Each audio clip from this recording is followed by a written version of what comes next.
하기까지 영광을 돌리세.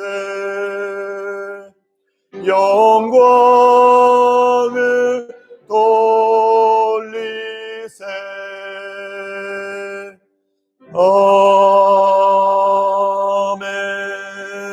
아멘. 여호와께 감사하고 그의 이름을 불러 아뢰며 그가 하는 일을 만민 중에 알게 할지어다. 그에게 노래하며 그를 찬양하며 그의 모든 기이한 일들을 말할지어다.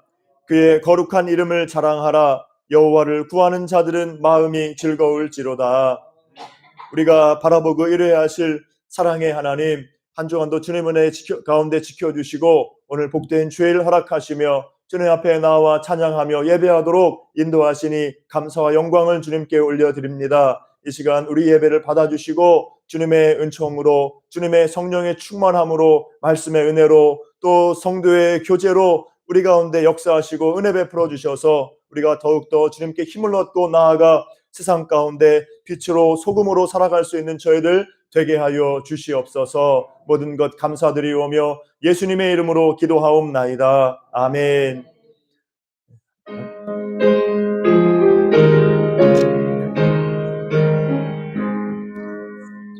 만복의 근원 하나님, 온 백성 찬송 드리고 저 천사여 찬송하세.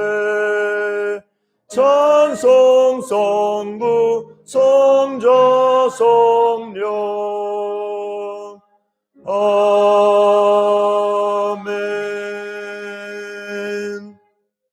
우리 교독문 15번 함께 교독합니다. 찬송가 뒤에 교독문 15번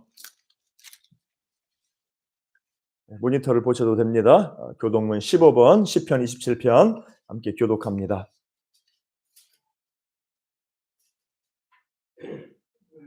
여호와는 나의 빛이요 나의 구원이시니 내가 누구를 두려워하리요.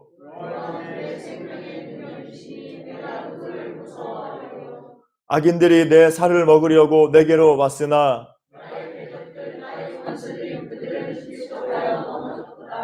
군대가 나를 대적하여 진칠지라도 내 마음이 두렵지 아니하며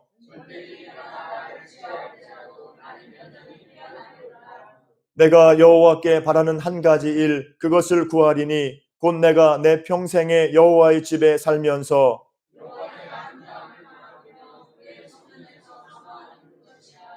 여호와께서 환난 날에 나를 그의 초막 속에 비밀히 지키시고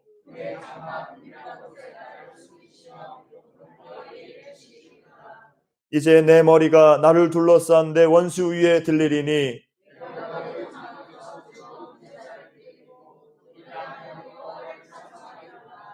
아멘. 함께 신앙 고백합니다. 전능하사 천지를 만드신 하나님 아버지를 내가 믿사오며 그 외아들 우리 주 예수 그리스도를 믿사오니 이는 성령으로 잉태하사 동정녀 마리아에게 나시고 본디오 빌라도에게 고난을 받으사 십자가에 못 박혀 죽으시고 장사한 지 사흘 만에 죽은 자 가운데서 다시 살아나시며 하늘에 오르사 전능하신 하나님 우편에 앉아 계시다가 저리로서 산자와 죽은 자를 심판하러 오시리라.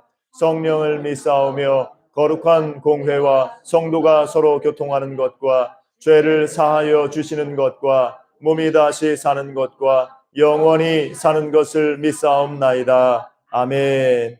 다 함께 앉으셔서 찬송가 254장 찬송합니다.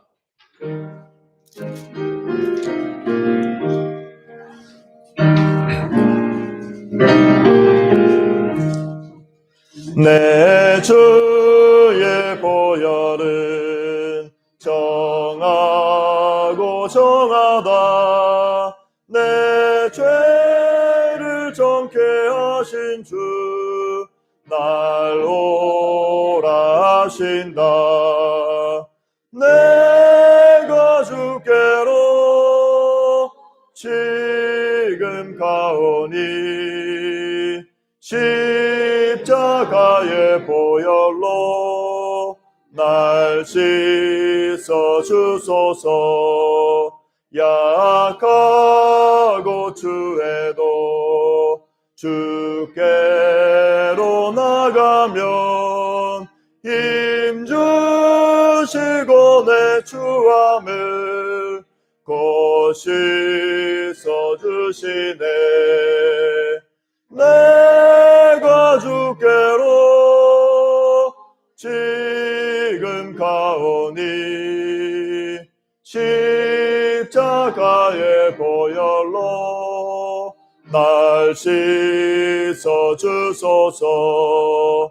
날 오라 하심은 온전한 믿음과 또 사랑함과 평안함 다 주려 함이라.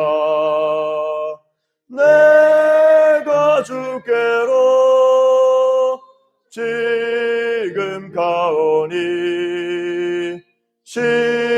십자가의 보혈로 날 씻어 주소서. 큰 죄인 복받아 살 길을 얻었네. 한없이 넓고 큰 은혜 베풀어 주소서. 내가 주께로 지금 가오니 십자가의 보혈로 날 씻어 주소서. 그 피가 맘속에 큰 증거 됩니다. 내 기도 소리 들으사 다 허락하소서. 내가 주께로 지금 가오니 십자가의 보혈로 날 씻어 주소서. 아멘. 예배를 위해서 이상배 집사님께서 기도해 주시겠습니다. 사랑과 은혜가 많으신 아버지 하나님, 오늘도 우리 주님이 저희들을 사랑하여 주시고 이렇게 주님 앞에 불러주심을 감사합니다. 우리는 아버지 하나님 주님의 보혈이 없이는 살아갈 수가 없나이다. 주님, 우리가 참으로 주님의 말씀대로 살기를 원했으나 살지 못했습니다. 아버지 하나님, 참으로 저희들의 죄와 허물을 사하여 주시옵소서. 언제나 우리 주님은 저희들에게 부탁하시기를 너희는 이 세상 끝까지 사마리아 땅 끝까지 복음을 전하라고 하시며 향기를 나타내라고 주님은 말씀하셨으나 우리는 아버지 하나님 그리하지 않고 지내왔나이다. 주여, 우리의 죄와 허물을 사하시고 이제 아버지 하나님 주님의 빛의 향기를 나타내 주도록 우리 주님 축복하여 주시옵소서. 주님, 오늘 하루하루를 살아가면서도 항상 주님을 바라보고 살아가게 하여 주시옵소서. 아버지 하나님, 자녀가 집을 나가 돌아오기를 눈 걸어다보고 있지 아니하고 20년을 기다리던 우리 어머님을 볼 때 그 자식이 돌아옴을 보고 그런 어머니는 감사하듯이 우리 주는 저희들 아버지 하나님 믿지 않는 자들 또한 믿음의 자들 주님 앞에 올 때 우리 주는 사랑하여 줄 줄 믿습니다. 안아줄 줄 믿습니다. 도움하여 줄 줄 믿습니다. 주님의 사랑하는 자녀들에게 항상 주님의 은혜가 있게 하여 주시옵소서. 주님의 사랑을 우리가 경험하게 하여 주시옵소서. 우리 주님은 십자가에 달리시기까지 살점을 뚝 떨어뜨리며 피를 아낌없이 흘리시기까지 우리를 사랑하였나이다. 주님, 우리가 짐을 받고 살게 주시옵소서. 아버지 하나님, 이런 시간에 주님의 자녀들, 주님의 말씀, 생명의 말씀, 그 말씀을 붙들고 그 말씀을 삼어여 주님 앞에 나왔습니다. 이 시간 아버지는 성령으로 충만한 시간 되게 하여 주시옵소서. 세상의 모든 것 다 내려놓고 오직 주님의 그 복음의 말씀을, 생명의 말씀을 먹고 살아갈 수 있는 귀한 자녀가 되게 도와주시옵소서. 이 땅을 바라볼 때 아버지는 희망이 없습니다. 코로나로 인하여 아버지 하나님 곳곳마다 아버지 하나님 굳게 닫힌 그 모든 것들을 바라볼 때 아버지 하나님 너무나도 힘들고 어렵습니다. 주님, 주님의 보혈 아버지 그 모든 코로나를 물러가게 하여 주시옵소서. 주님이 말씀하셨습니다. 내가 책지게 맞으면 너의 질고를 일어나게 하였사오니 모든 질고는 주님이 담당하시고 깨끗게 하여 주시옵소서. 주님의 자녀들 아버지 하는 틈을 위한 시간에 육신의 고통, 아버지 하는 영적의 고통, 모든 고통을 주님이 다 통할하시고 깨끗게 하여 주시옵소서. 오직 이한 시간에 주님 앞에 또한 간구합니다. 사업하는 그 사업장마다 아버지는 이 때를 아버지를 기회로 삼아 아버지를 더욱더 나아갈 때 우리 좀 축복하여 주시옵소서. 아버지는 IMF보다 지금도 어렵다고 합니다. 그러나 우리 주님은 전화위복이래요. 참으로 모든 이 중도지역의 온 교인들에게는 하나님의 은혜가 충만케 하여 주시옵소서. 어딜 가나 아버지 나가도 복을 받고 들어와도 복을 받는 하늘의 복을 받는 자녀들에게 도와 주시옵소서. 건강의 축복을 허락하여 주시옵소서. 영적의 축복을 허락하여 주시옵소서. 모든 행복과 모든 나머지 하나님의 즐거움을 누리며 살아가는 가정들에게 도와 주시옵소서. 특별히 아버지 하나님 또한 주님의 이 아버지 하나님과 담임 목사님을 주님께서 축복하여 주시옵소서. 생명의 말씀을 아버지 하나님 들고 저는 복음을 전할 때 성령의 두루마리를 입혀주시고 그 생명의 말씀이 아버지 사랑이 없다 하며 아버지 하나님 그 뼛속 굴뚝까지라도 아버지 하나님 쪼개는 능력 있게 하여 주시옵소서. 아버지 하나님 그리하여 우리 그 말씀을 받게 주옵도록 우리 주님과 주시옵소서. 제비가 아버지는 먹이를 갖다 줄 때 입을 벌려 아버지 하나님과 부르실 때 아버지는 먹이를 주는 것 같이 생명의 말씀을 전할 때 우리는 아멘으로 화답하게 하여 주시옵소서. 아멘하여 아버지 하나님 주는 은혜가 우리에게 임하게 하여 주시옵소서. 항상 아버지 하나님의 참으로 이 아버지 중노제일께 온 교인들 위해서 눈물로 아버지를 간구합니다. 그 기도를 아버지는 하나도 놓치지 않고 들으시고 아버지 응답하시며 더디 응답하지 마시고 속히 응답하여 주시옵소서. 하늘문을 여시고 아버지 응답하여 주시옵소서. 아버지는 중도절께 아버지는 청년들이 있습니다. 그들의 앞길을 아버지 축복하여 주시옵소서. 꿈을 꾸는 대로 희망하는 대로 바라보는 대로 아버지 은혜를 베풀어 주시옵소서. 아버지 모든 자녀들을 아버지를 이끌어주도록 도와주시옵소서. 이 세상을 볼 때 아버지는 우리들은 그들의 앞길을 지킬 수가 없나이다. 그들을 아버지 이끌 수도 없나이다. 오직 주님이 지켜주시옵소서. 아버지 하나님께서 늘 인도하여 주시옵소서.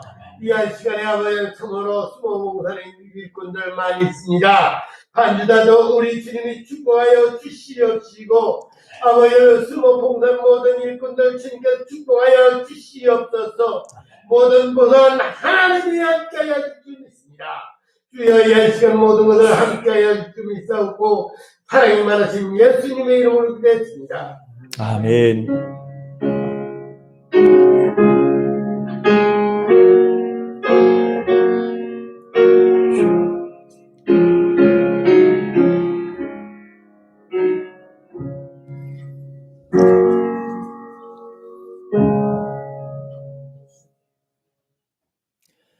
네, 오늘 하나님의 말씀은 신약성경 마태복음 25장 1절부터 13절입니다. 마태복음 25장 1절부터 13절.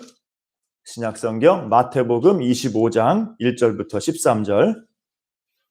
신약성경 42페이지 정도에 있습니다. 마태복음 25장 1절부터 13절.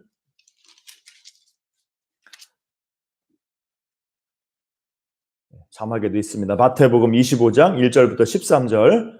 찾은 줄로 알고 제가 봉독합니다.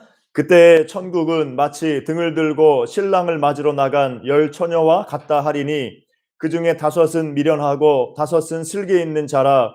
미련한 자들은 등을 가지되 기름을 가지지 아니하고 슬기 있는 자들은 그릇에 기름을 담아 등과 함께 가져갔더니 신랑이 더디 오므로 다 졸며 잘새 밤중에 소리가 나되 보라 신랑이로다 맞으러 나오라 하매 이에 그 처녀들이 다 일어나 등을 준비할세 미련한 자들이 슬기 있는 자들에게 이르되 우리 등불이 꺼져가니 너희 기름을 좀 나눠달라 하거늘 슬기 있는 자들이 대답하여 이르되 우리와 너희가 쓰기에 다 부족할까 하노니 차라리 파는 자들에게 가서 너희 쓸 것을 사라 하니 그들이 사러 간 사이에 신랑이 오므로 준비하였던 자들은 함께 혼인잔치에 들어가고 문은 닫힌지라. 그 후에 남은 처녀들이 와서 이르되 주여 주여 우리에게 열어주소서. 대답하여 이르되 진실로 너희에게 이르노니 내가 너희를 알지 못하노라 하였느니라. 그런즉 깨어 있으라. 너희는 그 날과 그 때를 알지 못하느니라. 아멘. 오늘 주일 예배 나온 여러분을 주님의 이름으로 환영하고 축복합니다. 우리 여러분 서로도 우리 양옆에 좌우 뒤에 보면서 사랑합니다, 축복합니다 함께 인사 한번 나눠보겠습니다. 사랑합니다, 축복합니다.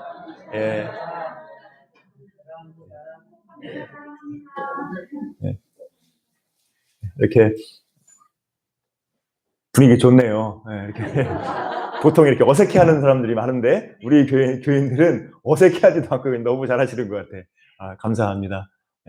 오늘 또 오전에도 아침에 일찍 나오셔서 우리 유초등부, 청소년부 선생님들 다 일찍 나오셔서 또 열심히 하시고 하는 거 보니까 너무나 감사해요. 그래서 소망이 있고 더 힘써 우리가 기도하면서 아름답고 건강한 교회 이루어 갈 수 있기를 축복합니다. 오늘 함께 우리 열처녀 비유, 우리 잘 아는 비유의 말씀 가지고 함께 은혜 나누고자 합니다. 지난 주간에 저희 이제 아버지가 지금 이제 보통 한 10년 이렇게 치매가 있어 왔어요. 치매가 심한데 거기다가 또 이제 그 센터에서 이렇게 목욕 중에 막 목욕을 안 하시려고 하다 보니까 막 이렇게 잘못돼가지고 넘어지셔가지고 이 어깨에 골절이 왔어요. 그래가지고 이제 그냥 온 형제가 또 비상에 걸리고 저도 이제 병원에도 가고 이렇게 모시고 다니고 했는데 뭐 갑자기 이제 이 어려움이 찾아오지 않습니까? 갑자기 그냥 이렇게 치매 있어도 센터 가고 하면서 이렇게 그냥 살아왔는데 갑자기 평온이 깨지는 거죠. 또 병원 가서 봤더니 또 그 앞에 또 한 분 골절로 계신 분이 또 입원해 계신 분이 계시더라고요. 얘기를 들어보니까 한 60, 제가 볼 때 한 60 한 초중반 돼 보이시는 것 같아요. 그런데 이분은 등산 갔다가 갑자기 이 계곡 쪽으로 넘어지면서 고관절 골절이 된 거예요. 그래가지고 졸지에 그냥 대수술하고 꼼짝 못하고 그냥 이렇게 병원에 계시는 그런 모습도 봤습니다. 이렇게 우리의 평온을 깨는 그런 이 사고가 갑자기 일어나지 않습니까? 그런 것처럼 우리 성경에서도 무엇을 말하고 있어요? 하나님의 심판이, 하나님의 그 예수님의 재림이 우리 가운데 후련히 갑자기 이 말이라 말하고 있는 거죠. 우리가 그냥 아무렇지도 않게 살아가지만 그러다가 갑자기 주님의 심판이 또 마지막 때가 오는 겁니다. 여기서 우리 생활 속에서도 이런 걸 우리가 생각해 볼 수가 있어요. 그래서 우리 성경을 보면은 예수님의 재림의 때를 무엇에 비유합니까?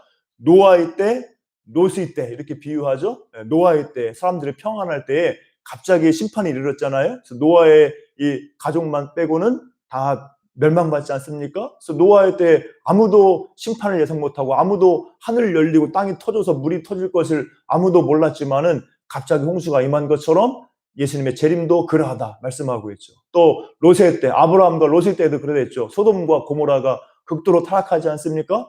그 성읍이 그냥 평온했던 성읍이 어느 날 갑자기 하나님의 심판으로 완전히 그냥 지구상에서 흔적도 없이 없어져 버리게 되는 겁니다. 그게 바로 롯의 때 일어난 소돔과 고모라의 심판이죠. 그래서 예수님의 재림도 노아의 때와 같고 롯의 때와 같이 그렇게 갑작스럽게 하나님이 심판이 호련히 임한다 이렇게 말씀하고 있죠. 주님이 갑자기 오신다. 주님이 오실 날이 반드시 오는데 노아의 때와 같고 롯의 때와 같이 주님이 오신다 우리에게 말씀하고 있습니다. 그래서 주님이 오시는 날 거듭난 성도 주님의 자녀들은 주님 품에 안기는 것이고 죄산 받지 못한 영혼들은 저 심판에 빠지게 되는 겁니다. 그래서 이렇게 주님의 재림과 심판이 우리가 세상이 알지 못할 때에 갑자기 임할 것이기 때문에 예수님도 마지막 때와 재림에 대해서 성경에서 여러 번 말씀하셨죠. 이 지상에 계시면서 여러 번 예수님의 재림을 말씀하셨어요. 언급하셨어요. 그리고 오늘 이 본문에 예수님이 이제 예루살렘에 입성하신 다음에 십자가 고난을 앞둔 시점에서 한 화요일 정도 이 마지막 주시는 메시지 가운데도 핵심 중에 하나가 뭐냐면은 종말론이에요. 종말론. 예수님의 마지막 때와 예수님의 재림에 대해서 말씀하시는데 그게 바로 이제 감람산 강화라고 하는 겁니다. 예수님이 감람산에서 이제 십자가 달리시기 전에 이 제자들에게 말씀하실 때 예수님의 재림에 대해서 강조해서 말씀해 주신 거예요. 그래서 이제 오늘 24장, 25장 이렇게 이제 이 감람산 강화가 나와 있는데 이 25장은 예수님의 재림과 관련된 세 가지 비유가 나오는 거예요. 세 가지 비유가 나오는데 그 중에 첫 번째가 바로 우리가 잘 아는 열처녀 비유입니다. 예수님의 재림에 대한 비유의 말씀이에요. 그래서 오늘 이 비유의 말씀은 뭡니까? 예수님은 천국은 마치 등을 들고 신랑을 맞으러 나간 열처녀와 같다 이렇게 말씀하셨죠. 천국이 마치 등불을 들고 신랑을 맞으러 나간 열처녀와 같다. 이 마태복음에 천국은 마치 뭐뭐 같다 이렇게 많이 나오죠. 천국은 마치 우리 복음성가도 있잖아요. 천국은 마치 이렇게 이 찬송 제가 전에 있던 교회에서 우리 찬양 인도자 목사님이 이 찬송을 얼마나 좋아했는지 거의 매주 했던 것 같아요. 그래가지고 굉장히 익숙하고 막 율동도 많이 하고 이랬던 찬양이에요. 천국은 마치. 그래서 이 마태복음에서 천국은 마치 뭐뭐과 같다. 천국의 비유를 많이 들려주지 않습니까? 하나님 나라의 비유, 천국의 비유 들려주는데 이 마태복음에서 천국의 비유, 천국은 마치 무엇 같다. 이 표현을 마지막으로 한 게 오늘 말씀이에요. 그래서 천국을 열처녀와 같다라고 한 것은 뭐냐면은 이 열처녀 비유가 천국의 속성을 보여준다는 그런 뜻이에요. 천국이 무슨 열처녀냐 말이 안 되는 것 같은데 바로 천국은 하나님 나라는 열처녀와 같다. 그건 뭐냐면은 이 열처녀의 비유가 천국의 속성을 보여준다는 겁니다. 어떤 속성이에요? 여기서 열처녀의 비유가 말해주는 것은 천국의 하나님 나라에 누구나 다 모두가 들어간다는 게 아니라는 거죠. 누구나 다 모두가 들어가는 것이 아니고 예수 그리스도를 믿는 믿음 안에서 그 믿음의 삶을 살아간 사람만이 들어간다는 것을 이 열처녀의 비유가 말해주고 있는 거예요. 그래서 이 천국의 속성은 예수님 믿고 그에 합당한 믿음의 삶을 살아가는 사람이 들어가는 거다. 이 사실을 보여주고 있다는 겁니다. 그래서 오늘 본문의 비유의 내용은 열처녀 비유죠. 결혼식에서 열처녀가 이제 신랑을 맞으러 나간다. 그 얘기 아닙니까? 열처녀는 신부의 친구들. 옛날에 들러리란 말도 있었죠. 지금은 잘 안 쓰는 것 같은데 신부 들러리, 신부의 친구들이 함께 축하하지 않습니까? 그래서 그 신부의 친구들 열처녀가 이제 신랑을 맞으러 등을 들고 나간다는 그 얘기죠. 그래서 오늘 이 열처녀 비유와 관련해서 옛날에 예수님 당시에 결혼식 풍습이 어떠했나 정확히 알 수는 없어요. 정확히 알 수 있는 내용은 없는데 이제 알려진 바로는 뭐냐면은 보통 신랑하고 그 친구들이 신부의 집을 향해서 온다 그래요. 신부의 집 쪽으로 오면 이제 신랑과 친구들이 이제 오면 누가 맞으러 나가는 거예요? 저기 신랑이 온다 그러면 이제 신부의 집에 있던 신부의 친구들이 이제 신부와 신부의 친구들이 나가서 맞이하는 거예요. 나가서 맞이해가지고 어떤 예식을 행한 후에 다시 어디로 가느냐? 혼인 잔치를 위해서 신랑의 집으로 간다는 거죠. 요 정도 이렇게 이제 보통 그때 풍습에 대해서 요 정도로 해석을 합니다. 그래서 이렇게 신부의 그 친구들이 신랑과 그 일행을 맞아서 이제 함께 신랑의 집으로 가서 며칠 아니면 일주일 막 이렇게 신랑 집에서 혼인 잔치를 하는 거예요. 자, 그런데 거리가 멀어가지고 신랑과 그 일행이 늦게 밤에 왔다. 그러면 무엇이 필요하겠습니까? 등불이 필요한 거죠. 그래서 이 등불로 오늘 우리 성경에는 등불로 이렇게 해석이 되었는데 당시 풍습을 생각해 보면은 횃불로 보는 게 맞아요. 횃불. 횃불의 이 의미가 횃불, 등불 다 다 쓰는 그 단어인데 당시의 풍습으로 봐서는 이 야외에서 불을 밝히면서 신랑의 집으로 가려면은 작은 등불보다는 횃불로 보는 게 맞습니다. 그래서 이 횃불로 보면 되고 아니면 횃불이든 등불이든 어쨌든 불을 밝히고 신랑의 집을 향해 가야 된다는 거죠. 그게 이제 그 당시의 풍습이었던 겁니다. 자, 그런데 이제 횃불 하면은 또 등불 하면은 무엇이 필요한 거예요? 그 횃불, 등불을 태울 때는 기름이 필요한 거죠. 기름. 이렇게 하다 보면 기름이 떨어지면 불이 약해지다가 꺼지지 않습니까? 그러니까 기름이 필요했다는 것을 우리가 분명히 알 수가 있어요. 자, 그런데 오늘 본문 말씀을 보면은 이제 이 신부의 친구들이 이제 신랑을 맞이해서 함께 신랑의 집으로 가서 혼인잔치를 해야 되는데 그 밤길을 비추고 또 혼인잔치 집까지 가는 거기서 또 불을 밝힐 그런 횃불을 준비해야 되는 것인데 횃불과 함께 무엇을 준비해야 된다는 우리가 알 수 있냐? 기름을 준비해야 된다는 것을 알 수가 있죠. 자, 그런데 본문 말씀 보면은 이제 둘로 나뉘어지는 거예요. 미련한 다섯 처녀는 무엇만 가지고 있어요? 등불만, 횃불만 가지고 있고 기름이 떨어졌을 때 보충할 기름을 가지고 있지 않았다는 거죠. 그런데 슬기로운 다섯 처녀는 무엇을 가졌다는 겁니까? 등불을 가졌고 횃불 아니면 등불을 가졌고 거기다가 무엇까지? 밤길이 멀 건데 그다가 기름이 떨어지면 보충해야지 해가지고 기름까지도 넉넉하게 준비했다는 거죠. 그게 바로 슬기로운 다섯 처녀입니다.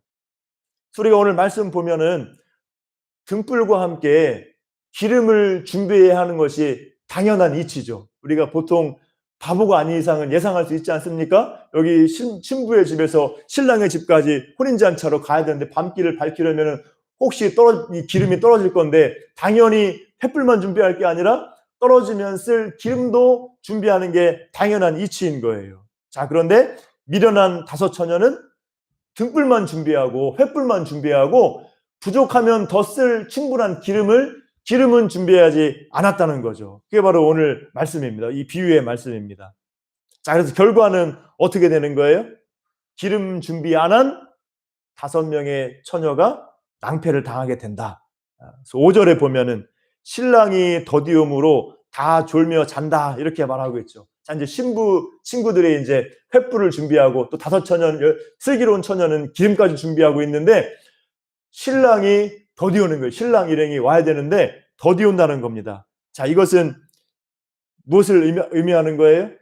신랑이 더디온다는 것은 예수님께서 우리 기대보다 더디 오신다는 것을 의미하는 거죠. 신랑은 예수 그리스도를 가리키는 거죠. 그래서 더디온다는 것은 우리의 생각보다 우리의 기대보다 예수님이 그리스도의 재림이 더디 올 수 있다는 것을 의미하는 겁니다. 또 졸았다라는 것에 대해서 이제 어떤 학자들이 이제 주님의 재림을 기다리는 우리 성도들의 연약함을 가리킨다 이렇게 보기도 해요. 자, 그런데 오늘 본문 보면은 졸았다고 책망하진 않죠. 그래서 이제 이런 해석에서는 예수님께서 이렇게 우리의 연약함을 아시고 우리 연약함까지 책망하지는 않으신다는 거죠.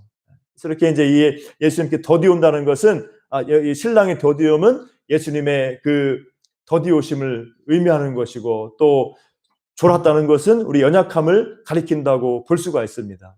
자, 그래서 신랑이 올 때에 깜빡 조는 것은 여기서 문제가 안 되는 거죠. 예수님이 우리 연약함을 아시고 그것을 문제 삼지는 않는다는 겁니다. 그런데 문제가 뭐예요? 무엇이 문제라는 겁니까? 그렇죠. 기름 준비가 안 된 거예요. 5명의 처녀는 5명의 신부 친구들은 등불만 준비하고 떨어지면 쓸 기름을 준비가 안 했다는 것, 기름 준비를 안 했다는 것, 준비가 안 됐다는 것이 큰 문제였던 겁니다. 자, 그러면 기름이 뭐냐? 기름을 준비 안 했다는 게 무슨 의미냐? 요것 때문에 우리 2000년 기독교 역사 가운데 해석이 그냥 분분했어요. 기름이 뭐냐?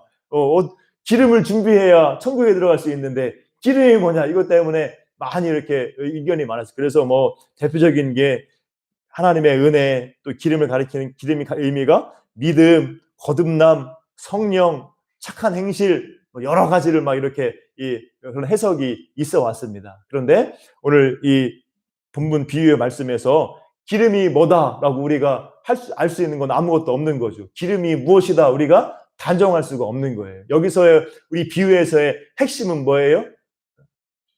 예, 기름은 무엇을 의미하는 겁니까? 준비해야 된다는 거예요. 준비한 거. 여기서의 비유의 핵심은 기름이 뭐냐 이게 중요한 것이 아니고 예수님의 다시 오심을 준비했느냐 안 했느냐 그게 바로 오늘 비유의 초점인 핵심인 거예요. 준비된 예수님의 다시 오심을 기다리면서 예수님이 다시 오실 날 준비가 돼 있느냐 안 돼 있느냐 준비되었느냐 그 준비하는 것이 바로 오늘 비유의 핵심이라는 겁니다.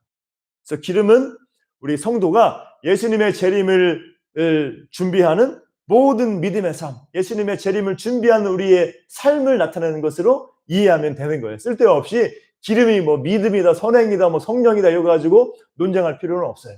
핵심은 준비가 중요한 핵심이라는 거예요. 준비. 예수님의 다시 오심을 우리가 준비하는 삶을 믿음으로 준비하는 삶을 살아가야 된다. 그게 바로 기름을 준비한다는 의미인 겁니다.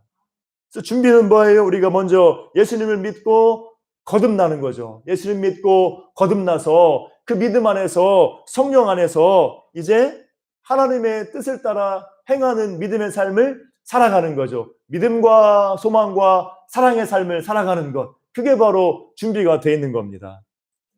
데살로니가전서 5장 8절을 보면은 우리는 낮에 속하였으니 정신을 차리고 믿음과 사랑에 호심경을 붙이고 구원의 소망에 투구를 쓰자. 사도 바울이 예수님의 재림을 말하면서 정신 차리고 깨어 있어라 말할 때 주신 말씀이 뭐냐면은 우리는 낮에 속하였으니 정신을 차리는데 깨어 있어야 되는데 그 깨어 있는 삶이 뭐냐? 믿음과 사랑에 호심경 붙이고 구원의 소망에 투구를 쓰자. 믿음과 소망과 사랑이에요. 사도 바울이 믿음, 소망, 사랑을 강조하지 않습니까? 우리 성도의 삶에 대해서 마찬가지로 주님의 재림을 준비하는 삶도 우리가 예수 그리스도를 믿는 믿음 안에서 주님의 다시 오실 날 기다리면서 믿음으로 사랑으로 소망 가운데 살아가는 것이 바로 예수님의 재림을 준비하는 삶인 줄로 믿습니다. 오늘 본문에서 이 미련한 다섯 처녀가 이 신랑을 기름을 준비 안 했다는 것은 뭐냐? 바로 우리 성도로 주님을 우리가 우리 입장에서 예수님을 맞이할 준비를 안 했다는 것이죠. 다른 말로 하면 뭐예요? 믿음의 삶을 살지 않았다는 겁니다. 예수님을 의지하고 성령 충만하고 충만받고 하나님의 뜻을 행하는 그런 믿음의 삶을 살지를 않았다는 거예요. 자, 그래서 오늘 본문 보면은 이제 이 어려움 당한 그 미련한 다섯 처녀가 어떻게 합니까? 어떤 시도를 합니까? 급하니까 이제 기름을 가지고 준비했던 슬기로운 처녀에게 기름 좀 빌려달라, 좀 꺼달라 부탁을 하죠. 그런데 여기서는 이제 그게 안 되는 거죠. 우리도 부족할까 하노라. 차라리 너희가 가서 사라 말하죠. 그래서 이 기름을 나눌 수가 없다는 것을 여기서 보여주고 있어요. 기름을 나눌 수 없다는 건 무슨 의미입니까? 주님의 재림을 준비하는 것은 다른 사람이 대신해 줄 수가 없다는 거예요. 각자 우리가 믿음 안에서 주님의 다시 오심을 준비하는 삶은 다른 사람이 대신해 줄 수가 없다는 겁니다. 부모가 대신해 줄 수가 없다는 거예요. 너는 열심히 공부해. 내가 너를 위해서 열심히 기도할게. 이렇게 이해 안 된다는 거죠. 엄마도 기도해야 되고 자녀도 기도해야 된다는 거예요. 우리가 그런 식으로 자녀를 가르치면 안 되는 거죠. 너는 공부만 열심히 해. 내가 기도는 내가 할게. 이거는 안 된다는 거죠. 이 주님의 재림을 준비하는 믿음의 삶은 누가 대신해 줄 수가 없다는 거죠. 각자 준비해야 된다는 겁니다. 또 기름을 나눌 수 없다는 건 뭐예요? 준비가 한순간에 되는 것이 아니라는 거죠. 이 미련한 다섯 처녀가 준비하지 않고 있다가 갑자기 막 기름 달라고 하는 게 말이 안 되는 것처럼 예수님의 재림을 준비하는 것은 한순간에 되는 것이 아니라 미리 예수님의 오실 날을 우리가 미리부터 늘 준비하고 있어야 한다는 것을 우리에게 말해주고 있는 겁니다. 그래서 오늘 본문에서는 이 미련한 다섯 처녀는 기름을 가지지 못해서 이제 기름을 사러 가는 거죠. 급하니까 이제 기름을 사러 가는 겁니다. 그런데 어떤 결과가 나타나요? 오늘 11절, 12절 보면은 10절, 11절 보면은 그들이 기름을 사러 간 사이에 신랑이 오고 또 준비했던 자들은 신랑과 함께 이제 신랑의 집으로 혼인잔치 집으로 들어갔어요. 그리고 문이 닫혔다는 겁니다. 그리고 나중에 기름을 사러 간 미련한 5 처녀는 와서 주여 주여 우리에게 열어주소 하지만은 내가 너희를 알지 못하노라 신랑에게 주님께 그렇게 용납함을 받지를 못했다. 오늘 본문에서 나와 있죠. 그래서 주여 주여 했지만은 문이 열려지지 않고 예수님이 너희를 알지 못한다 하는 말씀을 듣게 된 거죠. 그래서 이 말씀은 우리가 어디서 찾아볼 수 있습니까? 마태복음 7장 21절에 보면 이런 말씀이 있죠. 나더러 주여 주여 하는 자마다 다 천국에 들어갈 것이 아니요 다만 하늘에 계신 내 아버지의 뜻대로 행하는 자라야 들어가리라. 이렇게 말씀하고 있죠. 거기서도 주여 주여 하지만은 다 들어가는 것이 아니라 하나님 뜻대로 행한 자가 들어간다는 거예요. 본문 말씀, 오늘 말씀에서도 미련한 5 처녀도 주여 주여 하였지만은 신랑 맞을 준비가 안 돼서, 다시 말하면은 주여 주여 하면서도 믿음의 삶을 살지 못했기 때문에 혼인잔치에 못 들어간 것으로 우리가 볼 수 있습니다. 또 마태복음 24장 48절부터 51절 요 열처녀 비유 앞에 있는 말씀, 앞에 있는 비유면은 착한 종과 악한 종의 비유가 나와요. 그래서 착한 종은 주인이 왔을 때 아주 충성되고 성실한 모습을, 지혜로운 모습을 보이면서 칭찬받는 것인데, 이 악한 종은 어떻게 생각합니까? 주인이 더디올 거라 생각하고 동료를 때리고 술 친구들과 먹고 마셨다. 그래서 주인에게 심판받았다. 이제 그 얘기가 열처녀 비유 앞에 있는 비유의 내용이에요. 그래서 이 열처녀 비유에서 이 미련한 5 처녀도 무엇과 같은 범주에 들어갑니까? 앞에서 악한 종과 같이 주인이 더디올 것이다 생각하니까 준비하지 않고 자기 맘대로 그냥 허랑방탕하게 또 충성되고 지혜롭지 못하게 그렇게 살아간 악한 종과 이 같은 범주에 속하는 것이 바로 이 미련한 5 처녀라는 겁니다. 그래서 오늘 이 열처녀의 비유는 무엇을 강조하는 거예요? 우리가 예수님 다시 오실 날을 준비하며 살아가야 되는 것이, 예수님 다시 오실 날을 우리가 바라보면서 예수님의 다시 오실 날을 준비하는 그런 믿음의 삶, 성도의 삶을 우리에게 강조하고 있습니다. 그래서 우리가 이 마지막 때에 주님을 바라보면서, 주님 다시 오실 날 바라보면서 그 주님 오실 때에 착하고 충성된 종으로, 지혜로운 종으로, 슬기로운 5 처녀로 인정되고 주님을 맞이할 수 있도록 우리가 믿음으로 살고 믿음으로 살면서 주님 앞에 준비된 모습으로 살아가야 될 줄로 믿습니다. 오늘 열처녀 비유가 우리에게 그런 믿음의 삶을 강조하고 있는 거예요. 우리가 예수를 믿는 믿음을 가지고 거듭난 성도로서 충성되고 지혜로운 종으로서 하나님을 기쁘시게 하는 삶을, 하나님의 뜻을 행하는 삶을 우리가 살아갈 때 주님의 재림을 준비하는 삶이다. 우리가 본문에서 다시 한번 생각해 볼 수가 있습니다. 그래서 오늘 준비는 아까 뭐라고 했어요? 예수님을 믿고 거듭나서 성령의 인도 따라서 하나님의 뜻을 행하는 삶, 믿음과 사랑과 소망의 삶을 살아가는 것, 이것이 바로 주님의 재림을 준비하는 삶이에요. 우리가 완벽할 수는 없죠. 완벽할 수 없지만은, 자, 주님의 다시 오실 날 바라보면서 심판의 날, 주님 다시 오실 날 우리가 바라보며 살아가는 믿음의 사람은 완벽하진 않아도 세상 사람들과는 구별된 다른 삶을 살아갈 수가 있는 줄로 믿습니다. 우리는 이 세상 사람들과 같이 살아가는 거예요. 세상에 똑같이 돈 벌고 밥 먹고 일하고 이렇게 쉬고 하면서 살아가는 겁니다. 그렇지만은 주님의 다시 오실 날 바라보면서 우리가 믿음으로 살아가는 삶은 또 세상 사람하고는 다른 믿음의 삶인 거예요. 우리가 그런 믿음의 삶, 주님의 다시 오심을 준비하는 삶을 살아가야 될 줄로 믿습니다. 우리 한국 교회 신앙 인물 중에 손양원 목사님 있죠. 손양원 목사님. 손양원 목사님이 이제 신사참배를 거부하죠. 그리고 또 거기다가 또 이제 이 전쟁, 공산주의와 이제 이 갈등이 일어나고 또 전쟁 나고 하면서 두 아들을 공산 그 당원에게 잃지 않습니까? 자, 그런데 자기 아들을 죽인 그 공산 청년을 양자 삼고 또 순교의 길로 나아가잖아요.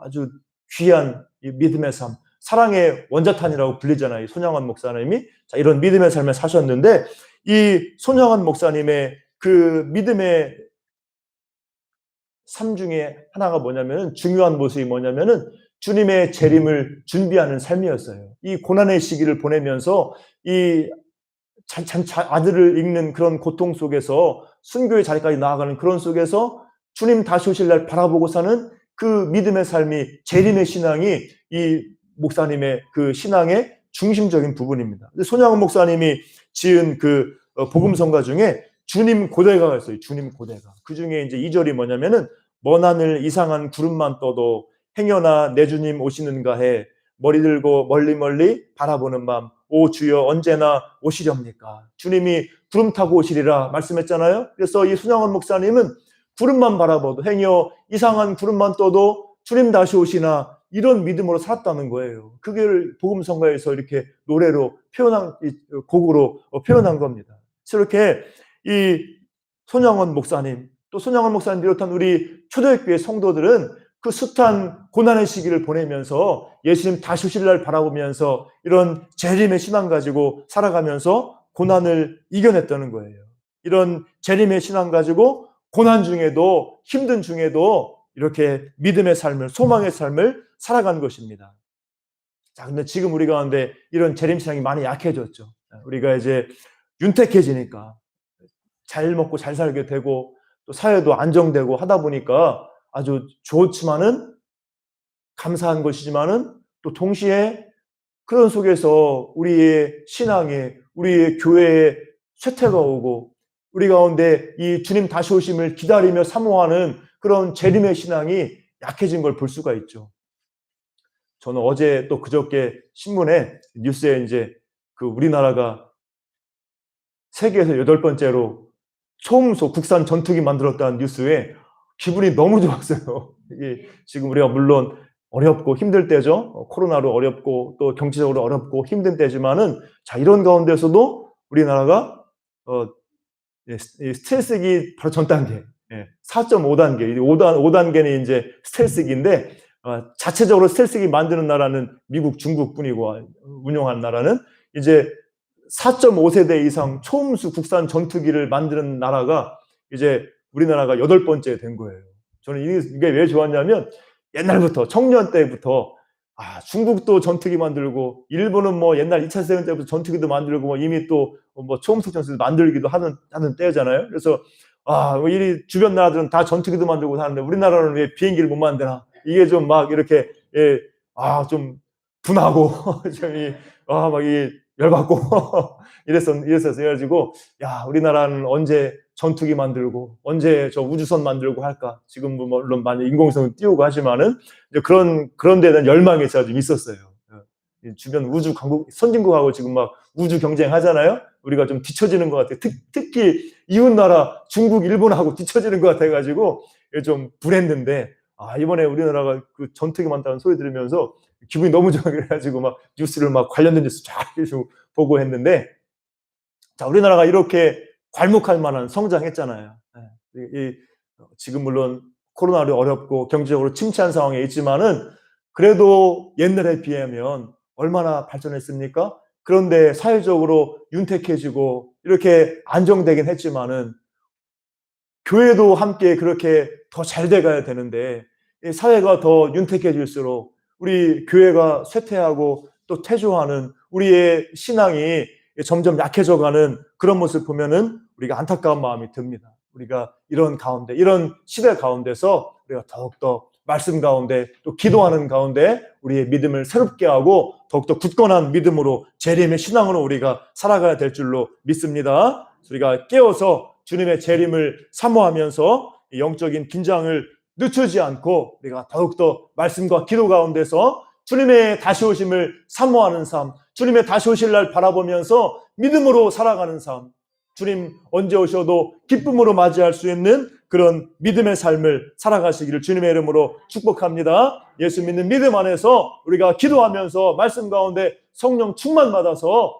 우리가 어려운 시대 가운데서도 믿음으로 살고 사랑으로 살고 소망으로 살아가는 그런 믿음의 삶을 여러분들이 살아갈 수 있기를 주님의 이름으로 축복합니다. 우리가 회복된 그리스도의 재림의 신앙을 가지고 우리가 나아가면서 그런 믿음 가운데서 주님 다시 오실 때 기쁨으로 맞이할 수 있는 저와 여러분 될 수 있기를 주님의 이름으로 축복합니다. 기도하겠습니다. 사랑과 은혜가 풍성하신 아버지 하나님, 주님께서 우리 위해서 십자가에서 죽으시고 부활하시며 또 하나님 보좌 우편에 계시다가 이제 다시 주님의 때가 되면 우리를 구원하시고 또 우리와 함께 천국 잔치에 참여하시려고 우리에게 다시 오실 재림의 날을 우리가 믿고 사모합니다. 오늘 말씀에서 주님의 재림의 날을 우리가 바라보고 믿음으로 준비해야 된다는 것을 말씀을 통해 깨닫습니다. 우리가 윤택해지고 우리가 또 편안해지면서 주님 다시 오실 날 사모하는 그런 재림의 신앙이 약해져가는 그런 가운데 있는데, 우리가 이런 가운데서 믿음을 가지고 말씀 가운데 깨어 기도하면서 우리가 언제나 주님 다시 오실 날 바라보면서 믿음의 삶, 소망과 사랑의 삶을 살아갈 수 있도록 인도하여 주시옵소서. 지혜로운 다섯 처녀와 같이 주님의 다시 오실 날 준비하면서 믿음으로 살아갈 수 있도록, 우리가 주님을 기쁘시게 하는 삶을 살아갈 수 있도록 인도하여 주셔서 우리가 주님 다시 오실 날 주님 앞에 영광스러운 신부의 모습으로 나아가게 하시고 기쁨으로 주님을 맞이하는 우리가 될 수 있도록 붙들어 주시고 함께하여 주시옵소서. 감사드리오며 예수님의 이름으로 기도하옵나이다. 아멘. 함께 찬송가 175장 찬송하면서 준비한 예물 드리겠습니다. 175장.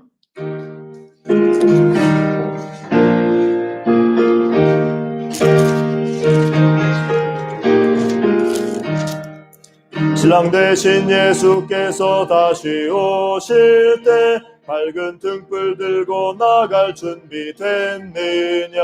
그날 밤에 주님 맞을 등불이 준비됐느냐. 예비하라 우리 신랑 예수 오실 때 밝은 등불 손에 들고 기쁨으로 주를 맞겠네. 주를 나와 맞으라는 소리 들릴 때 기뻐하며 주를 맞이할 수 있느냐. 그날 밤에 주님 맞을 등불이 준비됐느냐.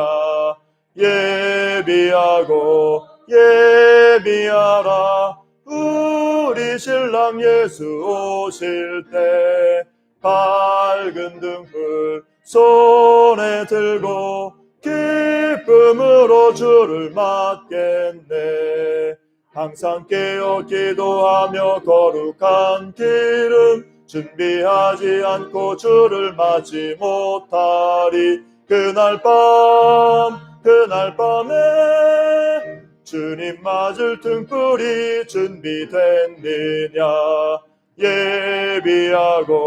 예비하라 우리 신랑 예수 오실 때 밝은 등불 기쁨으로 주를 맞겠네. 그날 밤에 영화로운 혼인잔치에 기뻐하며 할렐루야 찬송 부르리. 그날 밤에 주님 맞을 등불이 준비됐느냐. 예비하라 우리 신랑 예수 오실 때 밝은 등불 손에 들고 기쁨으로 주를 맞겠네. 아멘. 주님께 봉헌 예물 드립니다. 11조 드립니다. 가옥선 권사님, 김한준 성도님, 권경익 성도님, 이승희 권사님, 또 신동균 목사, 소수림 사모 감사원금 드립니다. 김현숙 권사님, 한혜용 권사님, 최용자 성도님, 임명옥 사모님, 또 부활 감사원금, 또 우리 박양순 집사님, 김영수 전도사님, 문홍일 집사님, 한기임 권사님, 전혜숙 집사님, 생일 감사원금, 또 이승희 권사님, 또 무명이네요. 무명으로 범사에 감사합니다. 성령 충만한 삶으로 열매 맺는 은혜 주옵소서. 가옥선 권사님 범사에 감사, 이상배 집사님, 생영주 권사님, 또 신동규 목사, 또 소수림 사모 감사원금 드렸습니다. 선거원금 드립니다. 이승희 권사님, 권채원 우리 청년, 신영섭 신혜인 어린이, 한혜영 권사님, 신동규 목사, 소수림 사모 건축원금 드립니다. 신영섭 신혜인, 신동규 목사, 소수림 사모 건축원금 드렸습니다. 같이 한번 기도하겠습니다. 사랑의 하나님 감사합니다. 주님 은혜로 또 힘든 세상 가운데서도 우리가 주님 의지하고 살게 하시며 주님께서 우리에게 먹을 것을 주시며 입을 것을 주시며 필요한 것들을 공급해 주시고 주님께서 또 우리가 주님 앞에 드릴 수 있는 이런 믿음과 또 물질을 주시니 감사드립니다. 우리가 지금 힘들고 어려운 시기를 걸어가지만은 이런 가운데서 더욱더 믿음으로 주님 바라보고 인내하며 깨어 기도하며 걸어갈 수 있도록 도와주시며 우리의 믿음의 삶 가운데 주님 역사하시고 도와주셔서 우리가 모든 부족한 것이 없으며 또 우리가 더욱더 주님 은혜 가운데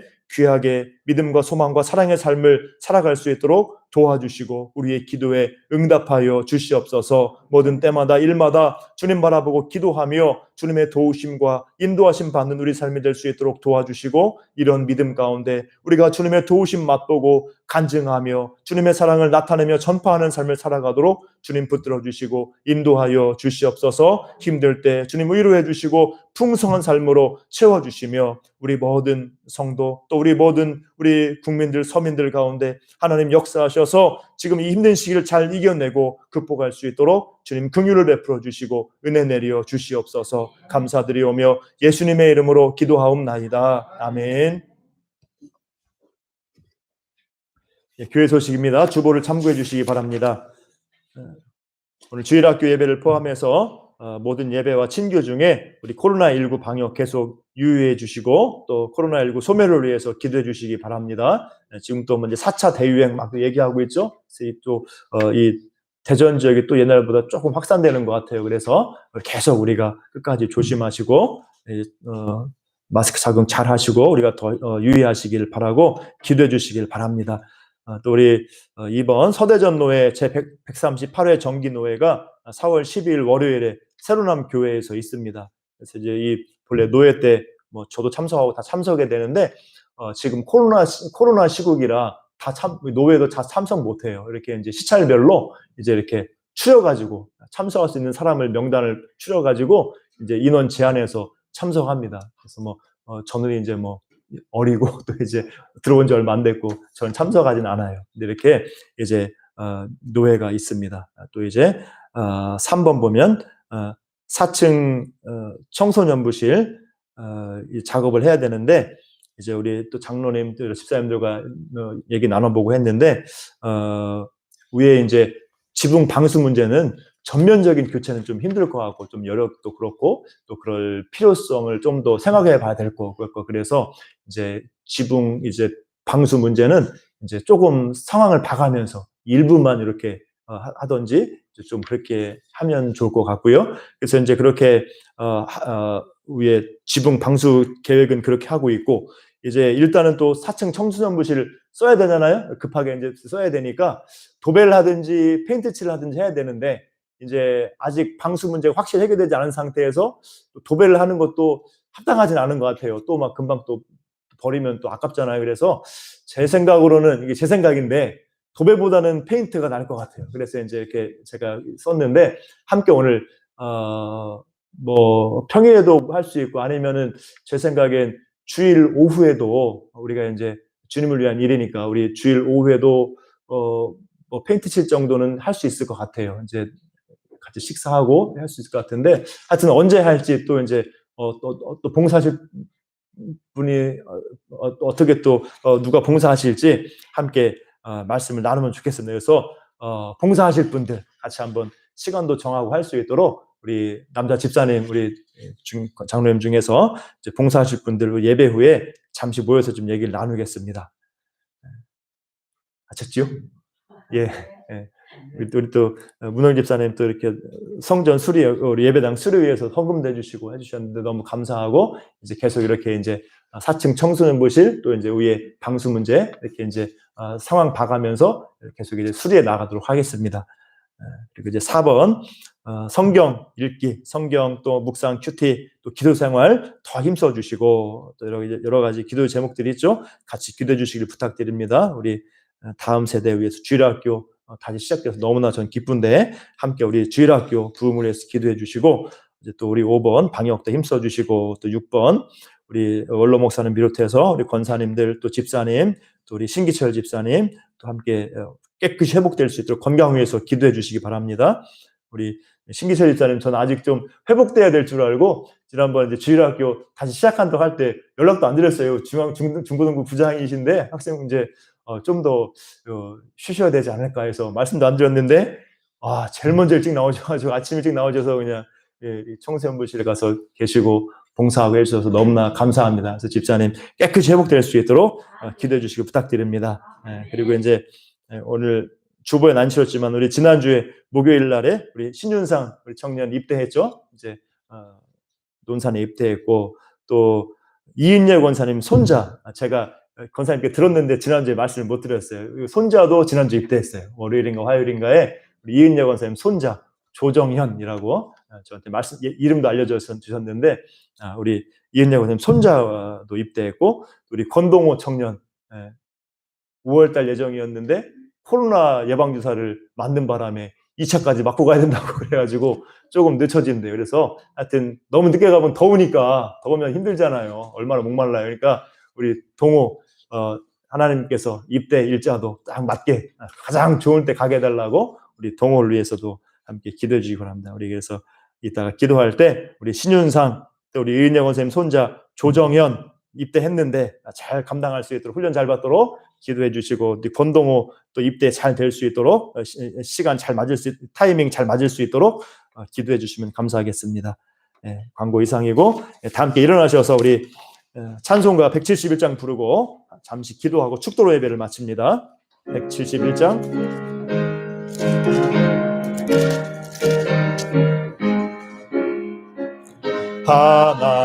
하나님의 독생자 예수 날 위하여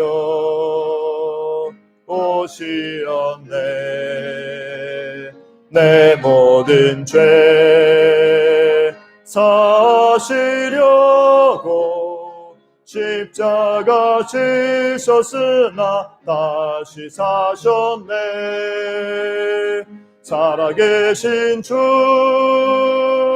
나의 참된 소망, 두려움이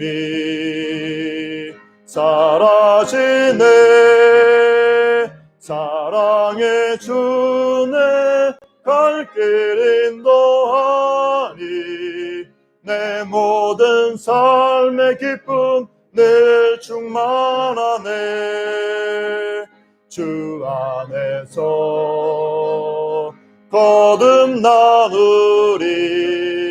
기뻐하며 찬양하리. 가슴 속에 넘치는 확신, 우리의 가는 길에 소망 넘치네. 살아계신 주 나의 참된 소망, 두려움이 사라지네.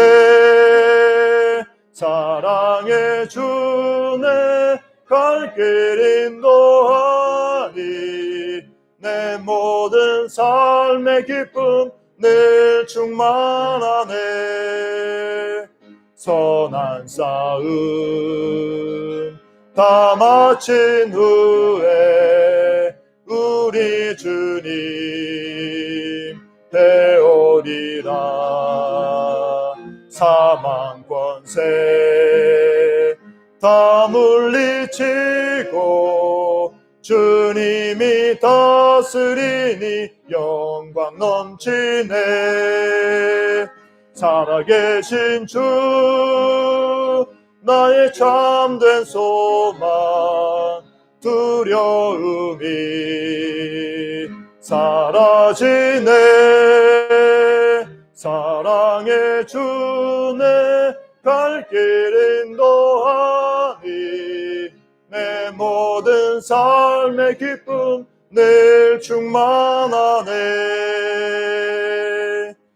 같이 오늘 말씀 생각하면서 기도하고 또 우리 교회를 위해서 우리 말씀과 기도의 은혜 가운데 성령의 역사 가운데 우리 주일학교 비롯해서 우리 모든 성도 은혜 가운데 우리 교회가 부흥되고 건강하게 세워져 가게 없어서 함께 기도하고, 특별히 우리 청년들을 위해서 우리 힘든 때 우리 청년들 붙들어 주시고 갈 길을 열어주시고 인도해 주시고 무엇보다 세속화되지 않고 믿음으로 충만하게 달라고 우리의 믿음이 우리 자녀들에게 전달되게 하려고 같이 한번 기도하고, 또 우리 윤상이, 또 우리 조정현 청년, 또 우리 동호 위에서 입대하고 또 입대 예정 중인데 하나님께서 이를 함께 해주시고 눈동자같이 보호해 주시고 또 군생활하면서 더 주님의 은혜를 경험하고 믿음이 더 충만해져 돌아올 수 있도록 함께 기도를 부탁드립니다. 같이 한번 또 우리 또 나라를 위해서도 함께 기도합니다. 같이 한번 주여 부르시고 기도하시겠습니다. 주여, 좋으신 아버지 하나님 감사합니다. 오늘 말씀과 같이 우리가 이 마지막 때에, 이 어려운 고난의 때에 주님 다시 오실 날 바라보면서 우리가 믿음으로 말씀 가운데 기도 가운데 뛰어 걸어갈 수 있도록 도와주시고 우리가 믿음에 합당한 은혜의 삶을, 소망과 믿음과 사랑의 삶을 살아갈 수 있도록 인도하셔서 우리가 깨어서 주님 다시 오실 날 준비하는 지혜로운 다섯 처녀와 같은 믿음으로 살게 하여 주옵소서. 아버지 인도하여 주시고 아버지 우리 교회 가운데 주님 은혜로 충만하게 하셔서 우리 주일학교 다음 세대부터 우리 모든 성도 지체들 하나님 은혜 가운데 말씀과 기도 가운데 믿음으로 설 수 있도록 도와주시고 성령의 능력의 역사로 우리 가운데 함께 하시고 인도하여 주시옵소서. 아버지 붙들어 주셔서 우리 교회가 더욱더 복음의 사명 잘 감당하며 생명의 사명 감당하며 말씀의 능력과 기도의 능력과 성령의 역사 가운데 아름답고 건강한 교회로 든든히 세워져 갈 수 있도록 인도해 주시고 이 마지막 때 귀한 사명 감당하며 이 지역사회를 섬기며 또 사랑으로 베푸는 삶을 살아가는 우리에게 될 수 있도록 인도하여 주시옵소서. 아버지 도와주시고 우리 모든 지체들 한 분 한 분 기억하시고 은혜 베풀어 주셔서 질병에서 치유해 주시고 강건하게 하시며 주님 은혜로 늘 붙들어 주시고 인도하여 주옵소서. 우리 군입대의 한 청년들 또 입대 예정인 청년이 있습니다. 도와주셔서 아버지 하나님 잘 감당할 수 있도록 지켜주시고 힘과 능력 더해 주시며 아버지 우리 모든 청년들 군대에 가도 또 사회에서도 아버지 믿음 잃지 않고 세상 세속화되지 않고 아버지 죄악의 유혹에 물들지 아니하고 믿음으로 굳건히 설 수 있도록 도와주시고 이 힘든 시대를 살아갈 때 아버지 하나님께서 지혜 주시고 능력 주시고 갈 길을 열어주시고 주님이 동행하셔서 아버지 하나님의 자녀로서 정말 능력 있는 귀한 믿음의 삶 살아갈 수 있도록 귀한 하나님의 자녀들로 아버지 하나님 일꾼들로 걸어갈 수 있도록 우리 청년들을 지키시고 인도하시며 함께하여 주시옵소서. 아버지 어려움 당한 나라 민족 위에 아버지 하나님 긍휼을 베풀어 주시고 코로나가 소멸되게 도와주시고 경제가 회복되게 도와주시며 아버지 우리나라가 믿음한 하나님의 긍휼 가운데 하나님의 은혜 가운데 바로 설 수 있도록 하나님의 은혜와 평강과 긍휼과 정의와 은혜가 역사가 임하게 하시고 속히 남북한이 하나 되게 하시며 저 북녘 땅에 복음이 전파될 수 있도록 인도하시고 도와주시옵소서. 은혜 베풀어 주시옵소서. 아버지 한 분 한 분 기억해 주시고 주님 은혜로 충만하게 하시며 아버지 하나님 늘 주님 바라보고 의지하며 나아가게 하여 주시옵소서. 말씀과 기도로 살아갈 수 있도록 도와주시옵소서. 아버지 믿음으로 살아가게 도와주시옵소서. 주님 언제 오시더라도 기쁨으로 맞이할 수 있는 충만한 믿음으로 준비될 수 있도록 아버지 인도하시고 늘 붙들어 주시고 함께하여 주시옵소서.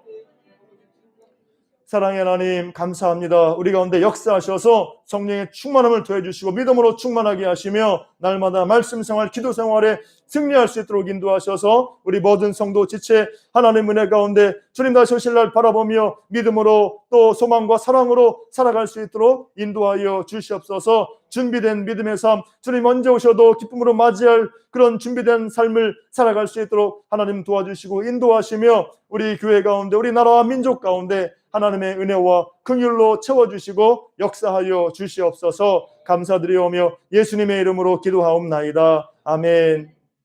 이제는 우리 주 예수 그리스도의 은혜와 아버지 하나님의 크신 사랑과 성령 하나님의 교통교제 위로 충만하심의 역사가 지혜로운 다섯 처녀와 같이 주님 다시 오실 날 바라보며 믿음으로 준비하며 믿음에 합당한 삶을 살아가며 언제 주님이 와도 기쁨으로 맞이한 그런 성도로 살아가기를 소원하는 우리 사랑하는 모든 주의 백성들 심령마다 그 모든 가정과 사업과 학업과 모든 범사 가운데 이제로부터 늘 함께 있을지어다. 아멘.